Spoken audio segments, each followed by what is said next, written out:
Q&Q Pharmacy. Invest smart, earn extraordinary, guaranteed return, 100% buyback assurance. Q&Q Pharmacy. Tamil நிறம் நேயர்களுக்கு அன்பு வணக்கம். மீண்டும் உங்களை சந்திப்பதில் மிகுந்த மகிழ்ச்சி. இன்றைக்கு நம்மிடையே திரு பொன்ராஜ் அவர்கள் இணைந்திருக்கிறார். வாருங்கள் நேயர்களே, சார்ட்ட பேசலாம். வணக்கம் சார். வணக்கம் சார், இந்தியாவினுடைய இந்த பதிலடி தாக்குதல் ஆப்ரேஷன் சிந்தூர், இதை எப்படி பார்க்குறீங்க சார்? ஒரு நல்ல well planned precision attack okay by Indian armed forces. Okay. ஒரு 9 டெரரிஸ்ட் அவுட்ஃபிட்டை லைன் ஆஃப் கண்ட்ரோலை நோக்கி பாகிஸ்தானில் ஒரு 4 இடங்கள், பாகிஸ்தான் ஆக்குப்பைடு காஷ்மீரில் ஒரு 5 இடங்களில் இன்டெலிஜென்ஸ் தகவல்களை வைத்து ப்ரிசிஷன் அட்டாக் பண்ணி டெரரிஸ்டுடைய ஸ்ட்ராட்டஜிக் இன்ஃப்ராஸ்ட்ரக்சரை, டெரரிஸ்ட் வாழ்ந்த வீடுகள், அதனுடைய ட்ரைனிங் கேம்ப்ஸு இருந்த இடங்களை வந்து ப்ரிசிஷனாக அட்டாக் பண்ணியிருக்காங்க. ஓகே. இது வந்து ஒரு அருமையான ஒரு நடவடிக்கையை இந்திய இராணுவம் எடுத்திருக்கிறது. அதுவும் நேற்று இரவு 1 மணி அளவில், 1 மணிக்கு மேலே ஒரு 25 நிமிடங்களில் இந்தியன் ஏர் ஸ்பேஸில் இருந்துக்கிட்டே, அவங்க ஏர் ஸ்பேஸில் போகாமையே இங்கேருந்தே வந்து அதை வந்து ஃப்ளைட்லேயும் ஜெட் விமானங்கள்லேயும் மிசைல்ஸை வச்சு அவங்க அட்டாக் பண்ணி 9 இடங்களில் ஒரு மிகப்பெரிய ஒரு பாதிப்பை இந்த தீவிரவாதிகளுக்கு, பாகிஸ்தான் தீவிரவாதிகளுக்கு, லஷ்கர்-இ தொய்பா அண்டு ஜெய்ஷே முகமது என்ற தீவிரவாத கும்பல்களை, இருப்பிடங்களை, அவர்கள் ஆயுத கிடங்குகளாக செயல்பட்டு வந்த இடங்களை, ட்ரைனிங் கேம்பாக செயல்பட்டு வந்த இடங்களை, அவர்கள் வசிப்பிடங்களை தாக்கி அளித்திருக்கிறது இந்திய இராணுவம். உண்மையிலே அதை மனமாற பாராட்ட வேண்டும், வாழ்த்துகிறேன். ரொம்ப ப்ரிசிஷனாக பண்ணியிருக்காங்க. ஃபோக்கஸ்டு, மெஷர்டு அண்டு நான் ரிட்டாலியேட்ரி. ஓகே. அப்படின்னா வந்து நான் எஸ்கலேட்ரி அப்படின்னு இந்திய இராணுவம் ப்ரெஸ் ரிலீஸில் சொல்லியிருக்கு. அப்போ ஃபோக்கஸாக பண்ணியிருக்காங்க, மெஷராக பண்ணியிருக்காங்க, அளவாக கரெக்டாக பண்ணியிருக்காங்க. அதே நேரத்தில் இது வந்து பாகிஸ்தான் ஆர்மி இன்ஸ்டலேஷனையோ ஆர்மி பேஸையோ இல்லை பொதுமக்கள் வாழக்கூடிய பகுதியோ வந்து தாக்காமல், எந்த தீவிரவாதிகளினால் இந்தியாவுடைய அமைதிக்கு பங்கம் ஏற்படுகிறதோ அந்த தீவிரவாத கும்பலை Indian army, Indian air force and naval base எல்லாரும் இணைந்த ஒரு ஒருங்கிணைந்த ஆப்ரேஷன் தான் இந்த ஆப்ரேஷன் சிந்தூர். இது வந்து வெற்றிகரமாக நடத்தப்பட்டதற்கு உண்மையிலேயே இந்தியன் ஆர்மிக்கு, அதில் இன்வால்வ் ஆன அனைத்து இராணுவ தளபதிகளுக்கும், அதனுடைய ஏர்ஃபோர்ஸ் பைலட்ஸுக்கும், மிசைல்ஸ் ஆப்ரேட் பண்ண அத்தனை பேருக்குமே நமது வாழ்த்துக்களை தெரிவிக்கலாம். கண்டிப்பாக சார். இந்த சிந்தூர் ஆப்ரேஷன், அது அந்த பெயர்லேயே சார், இந்த கைமண்களாக்கப்பட்ட பெண்களுடைய குங்குமத்திற்கான ஒரு பதிலாக சொல்கிறாங்க. அதுக்கான காரணம் அதுதான். அது கூட வேலிடான ரீசன் தான். ஏன்னா அந்த 26 பேர் படுகொலை, 28 பேர் படுகொலை, பொதுமக்கள் டூரிஸ்டாக போனவங்களை வந்து பகல்காமில் தீவிரவாதிகள் ஒரு 6 பேர் வந்து படுகொலை செய்திருக்கிறார்கள். அப்போ இதுக்கு வந்து எத்தனையோ இன்டெலிஜென்ஸ் ஃபெயிலியர் இருக்குது. நம்ம சைடில் வந்து இங்கே பாதுகாப்பு இல்லை, ஆர்மி போஸ்ட் வித்ரா பண்ணப்பட்டிருக்கிறது.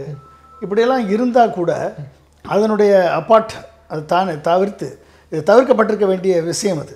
ஓகே. ஆனால் இருந்தும் அங்கே வந்து பெண்கள் கணவனை இழந்திருக்கிறார்கள், குழந்தைகள் வந்து அப்பாக்களை இழந்திருக்கிறார்கள்.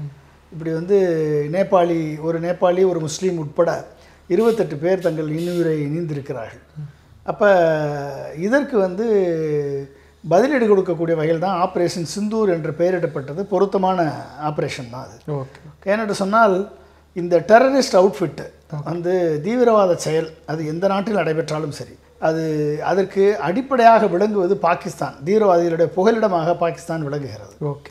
எனவே அதை வந்து இனிமேலும் தீவிரவாதிகளை வளர்த்தெடுத்தால் அது பாகிஸ்தானுடைய அழிவிற்கு காரணமாக அமைந்துவிடும் என்பதை பாகிஸ்தானை ஆளக்கூடியவர்களும் சரி, பாகிஸ்தான் மக்களும் சரி புரிந்து கொள்ள வேண்டும். ஓகே.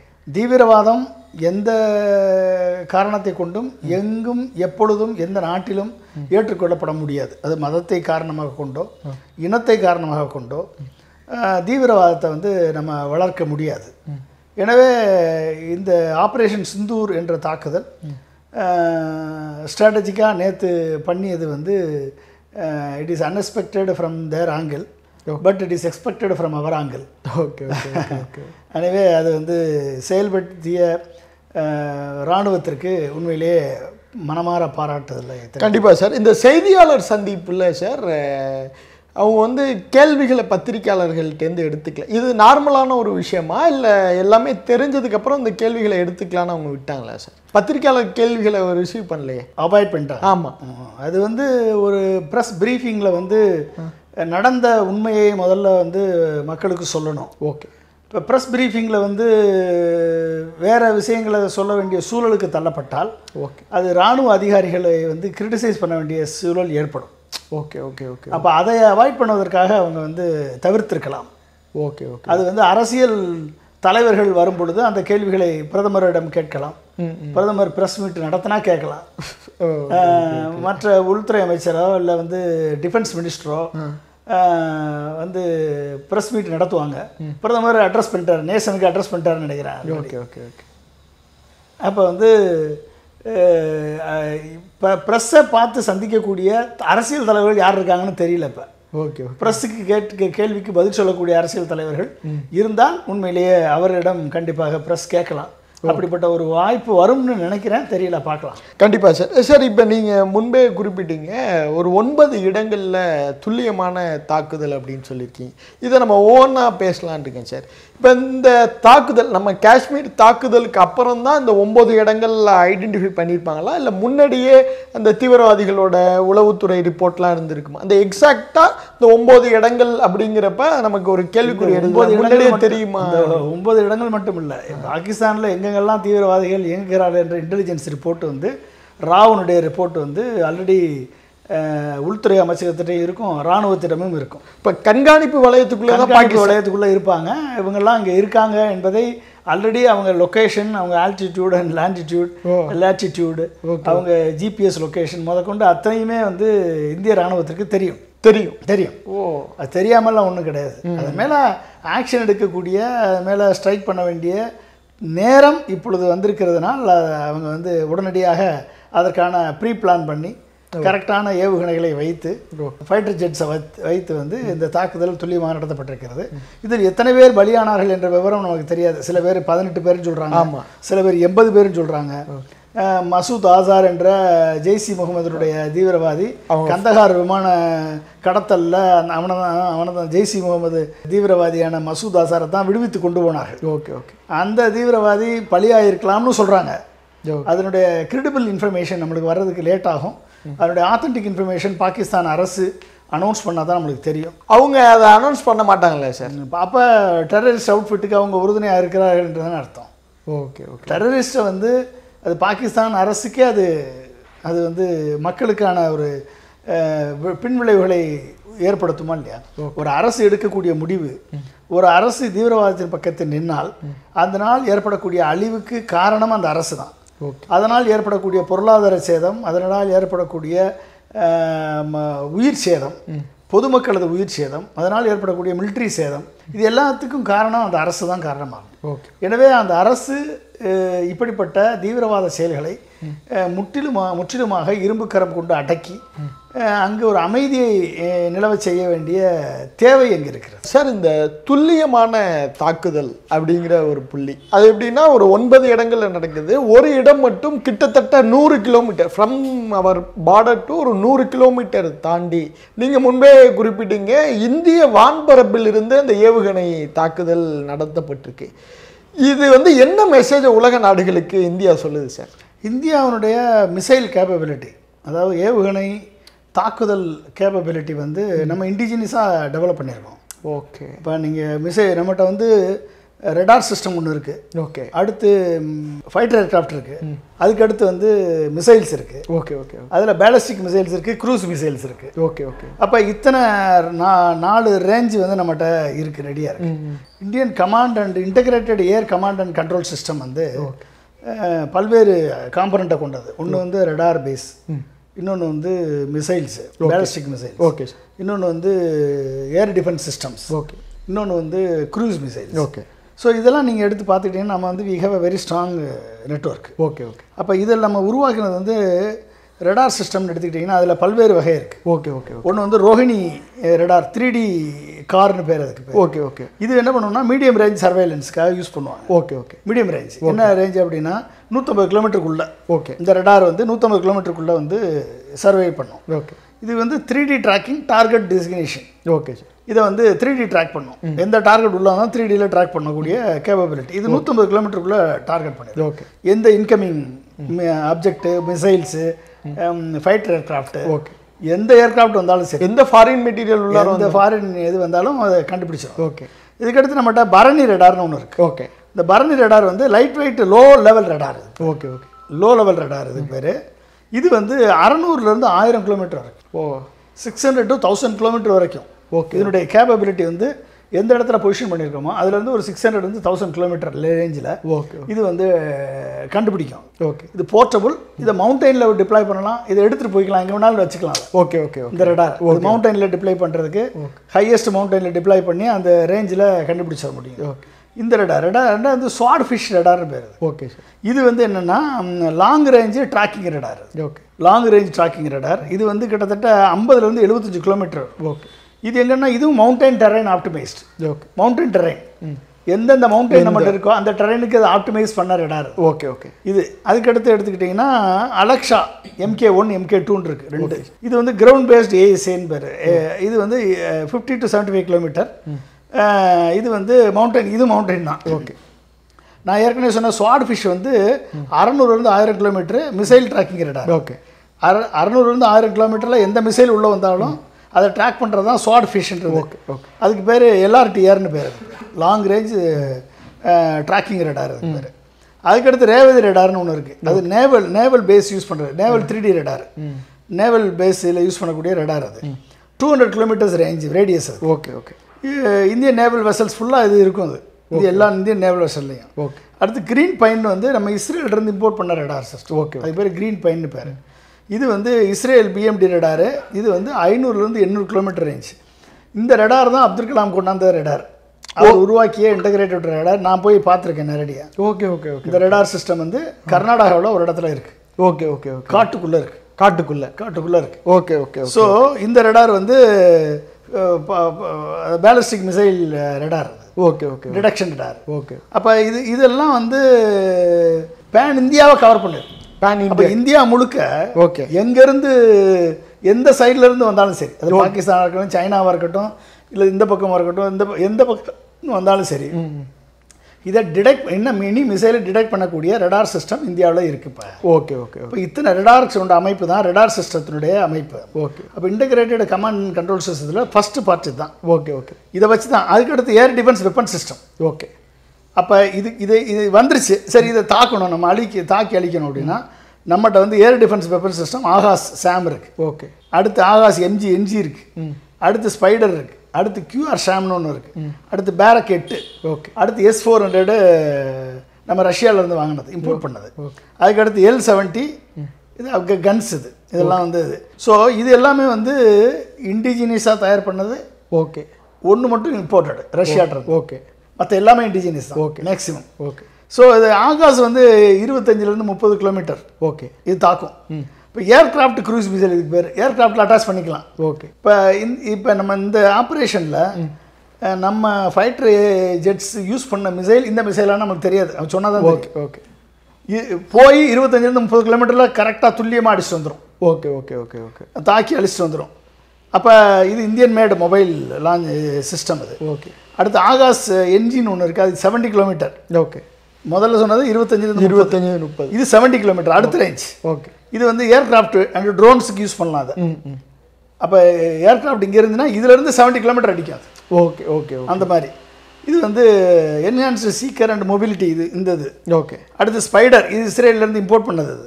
இது வந்து 30 கிலோமீட்டர் போகும். 30 கிலோமீட்டரில் இது வந்து low altitude threats. Okay. Low ஆல்டிடியூடில் கீழேருந்து இப்போ மெஷின் கன்னை வச்சு அடிக்கிறாங்க, கீழேருந்து டேங்கில் வச்சு இது பண்ணுறாங்க. இந்த மாதிரி த்ரெட்டை ஹேண்டில் பண்ணுறதுக்குரிய சிஸ்டம். அடுத்து எடுத்துக்கிட்டிங்கன்னா பேரக் 8 LRSAM. இது வந்து 70 to 100 kilometre. Okay. Aircraft cruise missile. இது ஏர்கிராஃப்டில் க்ரூஸ் மிசைலில் போடக்கூடியது. Okay. Indian Israel naval and land variant இது. Okay okay. இந்தியா இஸ்ரேல் கூட்டு தயாரிப்பு. ஓகே. அடுத்து S-400 தான் ரஷ்யன் இம்போர்ட்டட். ஓகே. இந்த S-400 வந்து கிட்டத்தட்ட 400 கிலோமீட்டர் மேக்ஸிமம் கவர் போகும் ஏர் டிஃபென்ஸ். இப்போ ஏர் டிஃபென்ஸ்னா இன்கமிங் மிசைலை நம்ம வானிலையே தாக்கி அழிக்கக்கூடிய வல்லமை பெற்ற மிசைல்ஸ். ஓகே. அப்போ இந்த S-400 வந்து எந்த ஏரியல் த்ரெட் வந்தாலும் சரி, இன்க்ளூடிங் ஸ்டெல்த்து, ஓகே, நம்ம கண்டுபிடிக்க முடியாத அளவுக்கு ஸ்டெல்த்து பாம்பர் வந்தாலும் சரி, ஸ்டெல்த்து மிசைல்ஸ் வந்தாலும் சரி, அதை கண்டுபிடித்து அழிக்கக்கூடிய வல்லமை பெற்றது S-400. ஸோ அந்த S-400 வந்து பஞ்சாப்லையும் ஹரியானாவிலையும் இப்போ டிப்ளாய் பண்ணியிருக்காங்க. இருக்கு already. Okay. It is deployed in Punjab and Haryana. So that any case அவங்க ஏன்னா ரிட்டாலியேஷன் கண்டிப்பாக நடக்கும். ஓகே. அப்போ அவர் நடக்கும்போது இந்த சிஸ்டம் எல்லாம் கரெக்டாக ஒர்க் பண்ணணும் பண்ணி பாதுகாக்கணும். ஓகே. நம்மளுடைய ஏர் ஸ்பேஸை பாதுகாக்கணும். சார், இன்னொரு மிக முக்கியமான ஒரு கேள்வி சார். நம்மக்கிட்ட 170 அணு அந்த அட்டாமிக் வெப்பன்ஸ் இருக்கிறதாகவும், இதில் வந்து பாகிஸ்தான்லேயும் கிட்டத்தட்ட 170 வந்து லோடட், டாக்குமெண்டேஷன் படி 170 இருப்பதாகவும் சொல்கிறாங்க. இப்போ ஒருவேளை இந்த அணு ஆயுத போரை நோக்கி நகர்ந்தா கிட்டத்தட்ட 2 பேருக்கு பேலன்ஸ்டாக தானே இருக்கு. அதில் ஒரு அணு ஆயுதம் போட்டாலே முடிஞ்சு போச்சு, அப்புறம் என்ன 150 போடுறது? Okay okay okay okay okay. ஒன்று கரெக்டான கிலோ நியூட்டன்ஸில் போட்டாலே வந்து பாதி வேலை முடிஞ்சிடும். Okay okay. அப்புறம் எங்கிட்ட 150 யூஸ் பண்ண வேண்டியது. Okay okay. இப்போ நீங்கள் எதற்கு வந்து அணு ஆயுதம் வைத்திருப்பது என்றால், அணு ஆயுதம் என்பது அமைதிக்காகத்தான். அணு ஆயுதம் இருந்தால் போர் வரக்கூடாது. ஓகே. அணு ஆயுதம் இருப்பதற்கு காரணமே போர் வந்து மூடக்கூடாது. Okay okay. அதுக்கு தான் அணு ஆயுதம். அப்போ அந்த அணு ஆயுதத்தை வந்து நம்ம என்ன ஃபாலோ பண்ணியிருக்கோம் அப்படின்னா, நம்மளுடைய இந்தியாவுடைய policy no first use. Okay okay. நாங்கள் முதலில் உபயோகப்படுத்த மாட்டோம். நீ யூஸ் பண்ணால் திரும்பி நாங்கள் அடிப்போம். Okay okay. அதான் இந்தியாவோட பாலிசி. அப்போ எந்த அணு ஆயுதத்தையும் மேலேயே விண்ணிலேயே தாக்கி அடிக்கக்கூடிய வல்லமை பெற்ற நாடு தான் இந்தியா. Okay sir. ஓகே. சரிங்களா? ஓகே. மேலே அடிக்கும். ஓகே. ஆனால் அதனால் ஏற்படக்கூடிய பாதிப்பு கண்டிப்பாக சிவிலியன்ஸுக்கு இருக்கும். Okay okay okay. ஏற்படக்கூடிய பாதிப்பு என்னன்றது நம்ம லாஸ்ட்டாக பேசலாம். நான் சொல்கிறேன் நான். Okay okay. என்னென்ன என்னென்ன பாதிப்புகள் வரும், ஓகே, எக்கனாமி என்ன எப்படி பாதிக்கும், ஓகே, எப்படி நம்மளுடைய பொருளாதாரத்தை பாதிக்கும், ஜிடிபியை பாதிக்கும், நம்மளுடைய ஹியூமன் சிவிலியன்ஸை பாதிக்கும், மிலிட்ரி பேஸை பாதிக்கும்ன்றது நம்ம கண்டிப்பாக சார். இப்போ எனக்கு இடையில சார் இது ஒரு டெக்னிக்கலாக நம்ம பேசிட்டோம். ஒரு அரசியலுக்காக என்னுடைய ஒரு கேள்வி சார் என்னன்னா, இப்போ இந்த தாக்குதலுடைய உச்சபட்ச இலக்காக இருக்கிறது பயங்கரவாதிகளை ஒழிப்பது, தீவிரவாதத்தை ஒழிப்பது.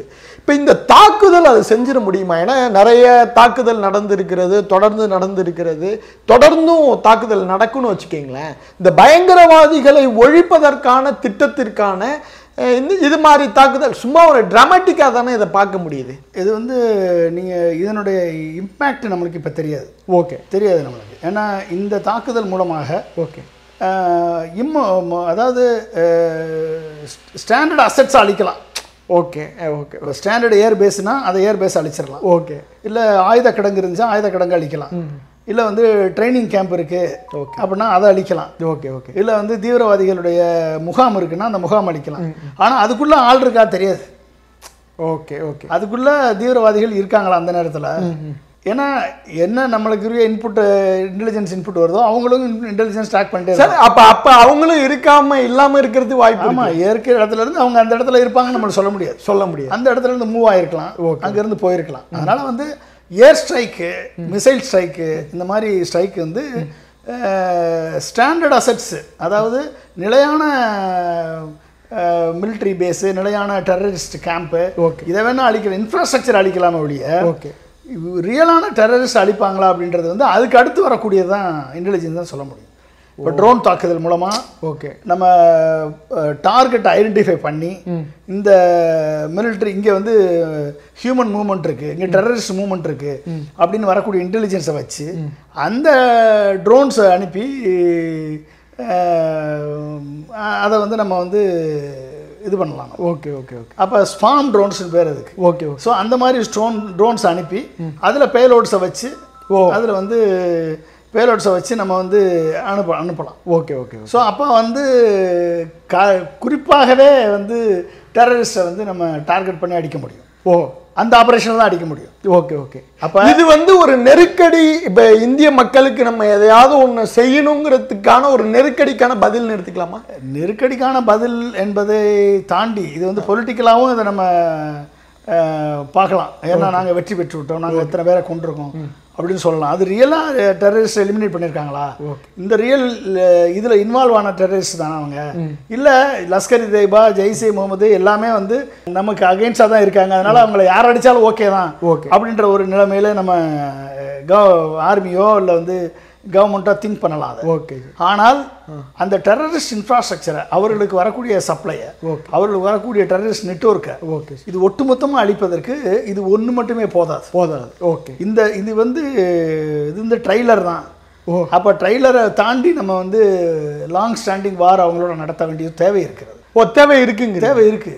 அப்போ அந்த லாங் ஸ்டாண்டிங் வார் நடத்தி நீங்கள் டெரரிஸ்ட்டை தேடி அழித்தாதான் முடியும் அது. ஓகே. அப்போ டெரரிஸ்ட்டை தேடி அழிப்பதற்கு போர் மூழ்வதற்கும் வாய்ப்பு இருக்கிறது. ஓகே. அப்போ நம்ம அடிச்சோம்னா அவன் சும்மா இருக்க மாட்டான்ல, அவன் ரிட்டாலியேட் பண்ணுவான்ல. Okay sir. அப்போ அந்த ரிட்டாலியேஷனை நம்ம மேனேஜ் பண்ணணும், அதே இடத்துல டெரரிஸ்டையும் நம்ம அடிக்கணும். கண்டிப்பாக சார். இப்போ இதில் வந்து உலக நாடுகளுடைய பார்வை கிட்டத்தட்ட ஜப்பான், அமெரிக்கா எல்லாமே கவனிக்கிறோம், பார்க்குறோம். ஒரு இந்திய ஆதரவு நிலைப்பாடே நம்மளால் பார்க்க முடியுது. ஏன்னா இப்போ பாகிஸ்தான் எதிராக இந்தியா ஒரு பதிலடி கொடுத்துருக்கிறது. யூஸ்வலாக அமெரிக்கா, ஜப்பான் இந்த நாடுகள்லாம் இந்தியாவோட ஒரு நல்லுறவில் இருக்கிறாங்க. ஒரு அமைதியை தான் பார்க்க முடியுதே தவிர அவங்கள்ட்ட ஒரு இந்தியாவிற்கு ஆதரவான சொற்களை நம்மளால் பார்க்க முடியல. அதாவது போர் இப்போ தான் தொடங்கி, போர்னா இப்போ தான் வந்து பிரிசிஷன் அட்டாக் ஆயிருக்கு. இது நாட்ட போர். Okay. It is we are only targeting our own terrorist who inflicted damage to our civilians. Okay. To killed our civilians. Okay. So அப்போ வந்து இது வந்து பிரிசிஷன் அட்டாக். ஓகே. அப்போ அந்த பிரிசிஷன் அட்டாக்ல வந்து பாகிஸ்தான் மிலிட்ரிக்கோ இல்லை வந்து பொதுமக்களுக்கோ எந்த விதமான காயமும் இல்லை. ஓகே. அது வரைக்கும் அந்த பாகிஸ்தான் பொதுமக்களுக்கு எந்த விதமான ஆபத்து இல்லாத வரைக்கும் மற்ற உலக நாடுகள் வாட்ச் பண்ணிட்டு தான் இருப்பாங்க. ஓகே. உலக நாடுகள் இதை என்ன டெரரிசத்தை ஏற்றி தான் எல்லா உலக நாடுகளும் நிற்கிது. ஓகே. அப்போ அந்த டெரரிஸ்ட் கேம்பை அழிக்கிறதுல எல்லா உலக நாடுகளும் இந்தியாவோட தான் கைகோர்த்து நிற்கும். சார், இப்போ எனக்கு ஒரு கேள்வி. இப்போ 9 இடங்களை அவங்க அடையாளப்படுத்தியிருக்காங்க. அடையாளப்படுத்தி இங்கே தீவிரவாதிகள் இருந்ததா சொல்கிறாங்க. இப்போ உலக நாடுகளுக்கு இந்தியா சொல்கிற செய்தி 9 தீவிரவாதிகளுக்கான பயிற்சிக்கான ஒரு களமாக பாகிஸ்தான் இருக்குன்னு சொல்ல வராங்க. அது உண்மை தானே? அது அங்கே இருக்குது. அது வந்து டெரரிஸ்ட் கேம்ப் இருக்குன்றது உலக நாடுகள் அத்தனை பேருக்கும் தெரியும். ஓகே. டெரரிஸ்டினுடைய ஹெவனாக பாகிஸ்தான் இருக்குது என்பது உலக நாடுகளுக்கு தெரியும். ஓகே. அப்போ பாகிஸ்தான் மக்கள் அதை விரும்புகிறார்களோ இல்லையோ, ஓகே, ஆனால் பாகிஸ்தானில் இருக்கக்கூடிய சில ஃப்ரெஞ்சு குரூப்ஸ், ஓகே, காஷ்மீரை பிடிக்கணும், பாகிஸ்தான் ஆக்குபைடு காஷ்மீரை முதல்ல மொத்தமாக எடுக்கணும், இல்லை ஒட்டுமொத்த காஷ்மீரையும் நம்ம பக்கம் இழுக்கணும் என்று சொல்லக்கூடிய சில ஃப்ரெஞ்சு குரூப்ஸ் வந்து தீவிரவாதமாக செயல்பட்டு வர்றாங்க. அவங்க தான் பார்டரை தாண்டி கிராஸ் பார்டர் டெரரிசம் இதுக்கெல்லாம் அவங்க காரணமாக இருக்காங்க. அப்போ இதை வந்து என்கரேஜ் பண்ணக்கூடாது. ஆக்சுவலாக பாகிஸ்தான் கவர்மெண்ட்டே வந்து சர்வதேச நாடுகளுடைய உதவியை நாடி இந்த டெரர் கேம்பை அழிக்கணும். Okay, okay. அழிச்சாங்கன்னா பாகிஸ்தான் வந்து அமைதியின் பக்கம் நிற்கிறார்கள் அர்த்தம். ஓகே. ஆனால் பாகிஸ்தானே வந்து பாகிஸ்தானுடைய தலைமையே வந்து இன்னைக்கு வந்து ஒரு ஸ்டெபிலிட்டியான தலைமை இல்லை, ஒரு தொலைநோக்கு பார்வை கொண்ட தலைமை இல்லை, அவருடைய லீடர்ஷிப் கிரைசிஸ் இருக்காங்க. அங்கே வந்து மிலிட்ரியினுடைய டாமினேஷன் அதிகமாக இருக்கு. அப்போ ஜனநாயகம் இல்லாவிட்டால் எந்த ஒரு நாடுமே வந்து தன் நாட்டில் ஜனநாயகம் இருப்பது மட்டுமல்ல, பக்கத்தில் இருக்கக்கூடிய வீட்டிலையும் ஜனநாயகம் இருக்கும், பக்கத்தில் இருக்கக்கூடிய நாட்டிலையும் ஜனநாயகம் இருக்கும். இப்போ ஜனநாயகம் மீட்கப்பட்டால்தான் அந்த நாடு, இப்போ நம்ம நாட்டுக்கு பக்கத்து நாடு தீவிரவாத நாடாக இருந்துச்சுன்னா நம்ம நிம்மதியாக தூங்க முடியாது. Okay, correct. ஓகே. நம்ம நாட்டுக்கு பக்கத்து நாட்டில் வந்து சர்வாதிகாரம் நடைபெற்றால் நம்ம நாடு நிம்மதியாக இருக்க முடியாது. ஓகே. நம்ம நாட்டுக்கு பக்கத்து நாடு வந்து மதவாதத்தை கையில் எடுத்த நாடாக இருந்தால் நம்ம நிம்மதியாக இருக்க முடியாது. ஓகே. நம்ம நாடே மதவாதத்தை தூக்கிட்டு நின்னோம்னா நம்மளும் நிம்மதியாக இருக்க முடியாது. ஓகே சார், உங்களுடைய இந்த வாய்ப்பிற்கும் நேரத்திற்கும் நெஞ்சார்ந்த நன்றிகள். மிக்க நன்றி. Thank you. Q&Q Pharmacy. Services available: medicine, optical, diagnostics, audiology. Q&Q Pharmacy.